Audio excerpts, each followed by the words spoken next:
नमस्कार, आप सबका स्वागत है हमारे चैनल नेक्स्ट 9 न्यूज में। मेरा नाम है दीपक गुप्ता। गुजरात चुनावों की तारीखों का ऐलान हो चुका है, लेकिन कांग्रेस पार्टी कहां नजर आ रही है इस बार गुजरात चुनावों में? सोनिया गांधी, मल्लिकार्जुन खड़गे, राहुल गांधी, प्रियंका गांधी, अशोक गहलोत, इन सभी पर सवाल है कि आखिर ये कर क्या रहे हैं। ये हमारा नहीं बल्कि जनता के ही सवाल है, क्योंकि पिछली बार कांग्रेस पार्टी ने बहुत अच्छी टक्कर दी थी और जब तक शाम तक नतीजे नहीं आ गए थे तब तक लोग अपनी टीवी स्क्रीन, अपने मोबाइल फोन के आगे से हटे नहीं थे। वो लगातार नतीजों में जो कहीं ना कहीं उछाल आ रहा था बीजेपी में, कांग्रेस में, उसको देखकर बहुत ज्यादा एक्साइटेड हो रहे थे कि किसके पक्ष में जाएगा गुजरात चुनाव का नतीजा।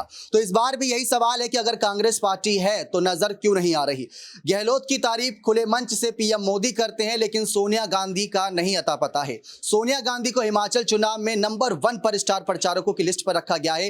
पहले नंबर पर सोनिया गांधी है, दूसरे नंबर पर मल्लिकार्जुन खड़गे, तीसरे नंबर पर हैं राहुल गांधी और चौथे पर यहां पर प्रियंका गांधी, फिर आते हैं अशोक गहलोत। लेकिन अगर अभी तक बात करें तो मल्लिकार्जुन खड़गे पहुंचे, उन्होंने बैठ के करी क्योंकि वह अध्यक्ष हैं। और वहीं दूसरी तरफ अगर बात करें तो गहलोत लगातार सक्रियता दिखा रहे हैं कांग्रेस के लिए गुजरात चुनावों में। लेकिन सोनिया गांधी और राहुल गांधी का अता पता नहीं। राहुल गांधी का समझ आता है कि भारत जोड़ो यात्रा के जरिए वो अलग अलग राज्यों में जा रहे हैं, लेकिन सोनिया गांधी कहां है? दरअसल अभी कल ही कहीं खबर सामने आई थी, सोनिया गांधी अपनी जो उनकी बेटी है प्रियंका गांधी, उनके घर गई थी हिमाचल के लिए, क्योंकि दिल्ली में बताया गया कि पॉल्यूशन की जो क्वालिटी, एयर क्वालिटी है, वो बहुत खराब हो गई है और सोनिया गांधी को हेल्थ इश्यू रहते हैं। इसी वजह से वो पहुंच गई हिमाचल, और हिमाचल में चुनाव भी है, इसका फायदा भी होगा, इसकी बैठ के भी कर रही हैं। लेकिन गुजरात चुनाव को क्यों इतना नजरअंदाज कर रही है कांग्रेस पार्टी? क्या वो पहले ही हथियार डाल चुके हैं? गहलोत और पायलट की लड़ाई का असर दिखेगा गुजरात चुनाव में। ये कई पार्टियों ने साफ करा कि वो कई सीटों पर समट कर रह जाएगी और उसका पूरा नुकसान होगा सिर्फ और सिर्फ कांग्रेस पार्टी को। लेकिन पायलट और गहलोत को समर्थन आज भी जनता के बीच मिल रहा है, क्योंकि वो जनता के बीच जा रहे हैं।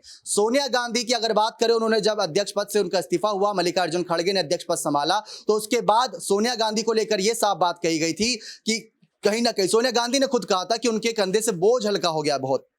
अब ये सारी बातें करना लाजमी तो बनता नहीं है जिस तरीके से सवालात किए गए, लेकिन अब सवालात ये बनता है कि सोनिया गांधी किन हालातों के जरिए यहां पर गुजरात चुनावों में पहुंचती है।